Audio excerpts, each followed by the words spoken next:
8 గంటల వరకు నొప్పుల నుండి ఉపశమనమిచ్చే కొత్త మై డాక్టర్ ప్యాచ్ ఇప్పుడు మై డాక్టర్ స్ప్రేతో ఉచితం. అందరికీ నమస్తే, వెల్కమ్ టు అవర్ ఛానల్. ఆంధ్రప్రదేశ్లో చంద్రబాబు నాయుడు గారు గెలుస్తారని చెప్పి ముందుగానే మనకి కిరణ్ శర్మ గురుగారు చెప్పడం జరిగింది. అదేవిధంగా ఇప్పుడు జూన్ 9వ తేదీన ఉదయం 11:50 ఆయన ప్రమాణ స్వీకారం చేయబోతున్నారు. మరి ఆ రోజు ముహూర్తం ఏ విధంగా ఉంటుంది ఏంటన్న దాని గురించి ఇప్పుడు మన ముందు the great astrologer Kiran Sharma గురుగారు మనతో ఉన్నారు. ఆయనతో మాట్లాడదాం. నమస్కారం గురుగారు.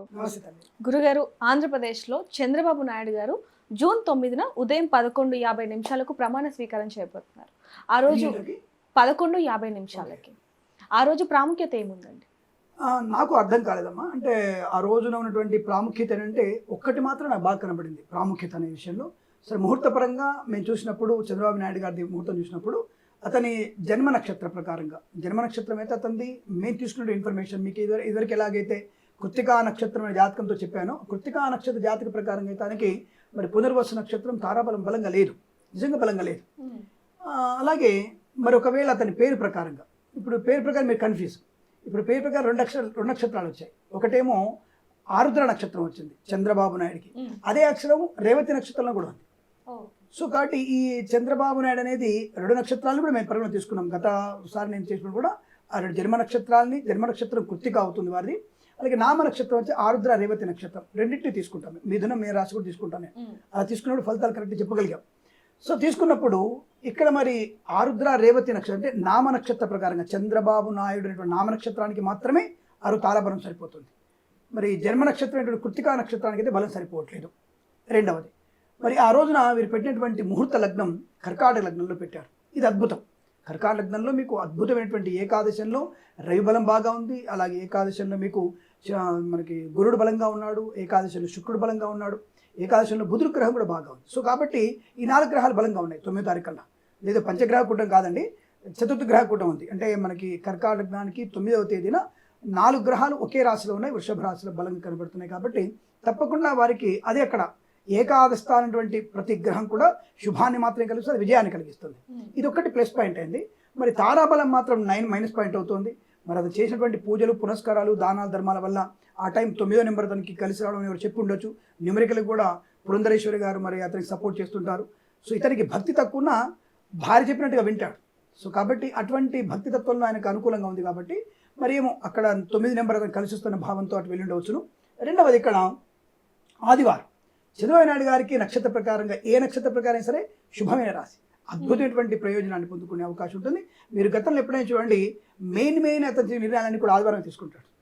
మీరు బాగా అబ్జర్వ్ చేసేయండి. గత 5 సంవత్సరాల క్రితం ఆయన తీసుకునే నిర్ణయాలు ఏవేందో మీకు నాకు తెలిసి తన శనివారం అసెంబ్లీలో గొడవైంది, తన భార్య గురించి తప్పుగా మాట్లాడారు. ఆదివారం రోజున అతను నిర్ణయం తీసుకున్నాడు, నేను మళ్ళీ ముఖ్యమంత్రిగానే ఇందుకు అడుగు పెడతా అని చెప్పేసి ఎంజీ రామచంద్ర లాగా జయలలిత గారి లాగా నేను ఇక్కడే మళ్ళీ ముఖ్యమంత్రి పెడతా అని చెప్పి శపథం కూడా ఆదివారం చేశారు. సో అటువంటి అంటే బలమైనటువంటి ఆదివారం అతను ముడిపడి చాలా బలంగా ఉంటుంది. సో అదొక విశేషం చెప్పవచ్చు మనం. రెండోది, అతను ఆ రోజు మనకి తదియ అంటే మనకి వైశాఖ మాస శుద్ధపక్ష మందు తదియ వస్తుంది. అదొక రకమైన విశేషం ఉంటుంది. దానికన్నా ముందు కూడా వీరికి వృద్ధి యోగం, ఆ రోజు యోగం ఉంటుంది. యోగము కరణము ఇవన్నీ చూస్తాం మేము. అలా వారికి వృద్ధి యోగం బాగా ఉంది. ఆ వృద్ధి యోగం బాగా ఉండడం, లగ్నం కర్కాటక లగ్నం బలంగా ఉండడం వల్ల అక్కడ ఉన్నటువంటి చతుర్గ్రహ కూటమి శుభాన్ని ఆనందాన్ని కలిగించడం, అద్భుతమైన నవాంశ అంటే లగ్నాత్తు నవాంశ కూడా వేసుకుంటాం. అది డీరియన్ అంటే ఒక డివిజన్ మ్యాథమెటికల్ ఇన్ఫర్మేషన్ అంటే గ్రహాల యొక్క పూర్తి స్థాయి ఇన్ఫర్మేషన్ ఉంటుంది నవాంశలో. ఆ నవాంశలో కూడా 5 గ్రహాల యొక్క శుభయోగాలు, 3 గ్రహాలు సామాన్య ఫలితాలుగా, 1 గ్రహం మాత్రమే నెగిటివ్గా ఇస్తుంది. కాబట్టి వాళ్ళకి తెలిసి ఆ రోజు 9వ తేదీ మధ్యాహ్నం 11:50 కర్కాటక లగ్నంలో వారు ముహూర్తం పెట్టుకుంటున్నారు. ముహూర్తం అద్భుతంగా ఉంది, బట్ చాలా అద్భుతమైన మాత్రం చెప్పలేను నేను. అది ఎందుకంటే అతనికి తారాబలం జన్మ నక్షత్రానికి వ్యతిరేకంగా ఉండే అవకాశం ఉంటుంది. బట్ ఏదేమైనా 75% మాత్రం ముహూర్త బలం ఉంటుంది, దానివల్ల వస్తుంది. రెండవది, నేను అనుకోవడం అక్కడ పవన్ కళ్యాణ్ కూడా ఆయన తీసుకొని ఉండొచ్చు. పవన్ కళ్యాణ్ గారి జాతకం తీసుకొని ఉంటాడు కాబట్టి అక్కడ ఆయన తగ్గట్టు కొన్ని ప్రభావం అంటే ఆయనకి ఉత్తరాషాఢ నక్షత్రం మకర రాశి అవడం వల్ల పవన్ కళ్యాణ్ గారిది మరి ఈ మధ్య అది కూడా చెప్పారు. ఒక ఆయన వచ్చేసి అతని పవన్ కళ్యాణ్ది ఉత్తరాషాఢ కాదు, నాకు పర్ఫెక్ట్ వాళ్ళ సన్నిహితులు చెప్పారు నాకు పుష్యమి నక్షత్రం అని. పుష్యమి నక్షత్రం పవన్ కళ్యాణ్ కాదు, వారిది ఖచ్చితంగా ఉత్తరాషాఢ నక్షత్రం మకర రాశి అవుతుంది, అందులో సందేహం లేదు. కాబట్టి ఆ నక్షత్ర ప్రకారంగానే ఈరోజు ముహూర్తం పెట్టారు.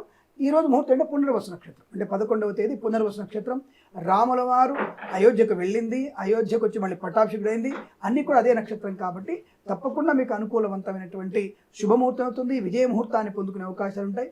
ఉత్తరాషాఢ నక్షత్రానికి పునర్వసు నక్షత్రం అనుకూలవంతమైందే, తప్పకుండా వారికి విజయాన్ని ఆనందాన్ని కలిగించే అవకాశం ఉంటుంది కాబట్టి ఆ ముహూర్తం పెట్టి ఉంటారు అన్నటువంటి భావన నాకు బలంగా. అంటే చంద్రబాబు నాయుడు గారిది అలాగే పవన్ కళ్యాణ్ గారిది కలిపి ముహూర్తం పెట్టడం జరిగింది అంతే కదమ్మా, ఎందుకంటే ఇక్కడ ఇతనికి ఏకాదశంలో 4 గ్రహాలు ఉన్నాయి, అలాగే ఇక్కడ పవన్ కళ్యాణ్ గారికి మకర రాశి నుంచి పంచమ స్థానంలో 4 గ్రహాలు ఉన్నాయి.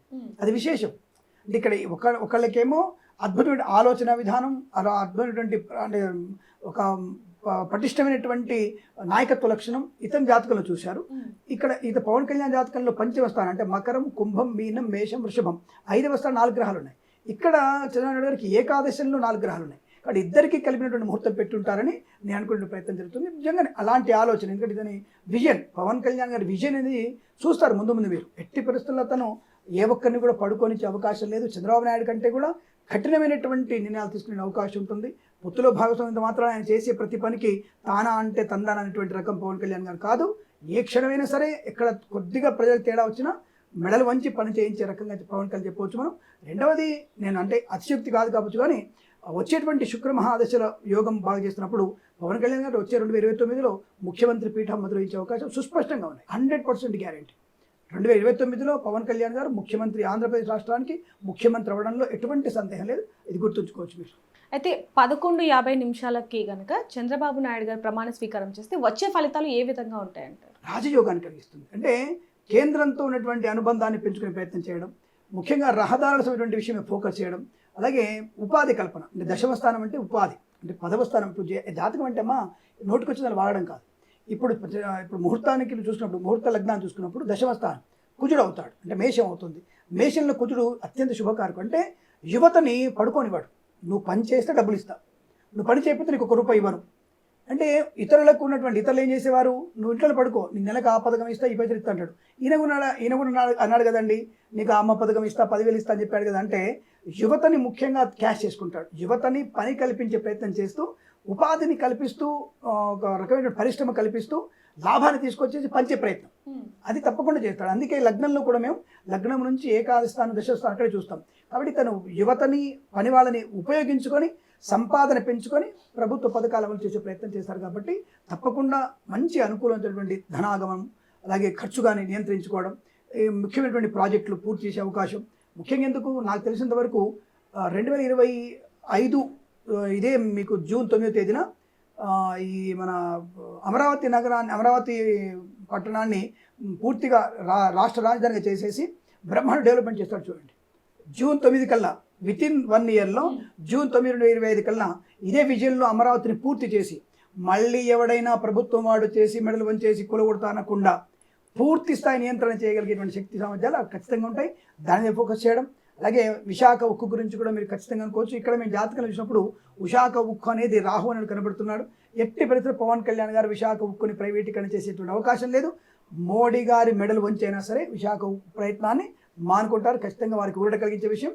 దానికి చంద్రబాబు నాయుడు కూడా ఖచ్చితంగా తలొగ్గాల్సిందే ప్రయత్నం చేస్తారు. దాన్ని ఉత్పత్తి పెంచే ప్రయత్నం చేస్తారు. ఇలా అనేక అంశాలు, లగ్నానికి ముడిపడిన అనేక అంశాలు ఉంటాయి. కాబట్టి రాజకీయ ప్రస్థానంలో, ప్రభుత్వ పరిపాలనలో ఒక మంచి నాయకత్వ లక్షణాలతో అందరినీ కలుపుకుంటూ ముందుకు సాగే ప్రయత్నాన్ని కొనసాగించే అవకాశాలు ఖచ్చితంగా ఈ ముహూర్త లగ్నానికి బలంగా కనబడుతున్నాయి. అందుకే వాళ్ళు 11:50 ముహూర్తాన్ని పెట్టుకున్నట్టుగా తెలుస్తుంది నాకు.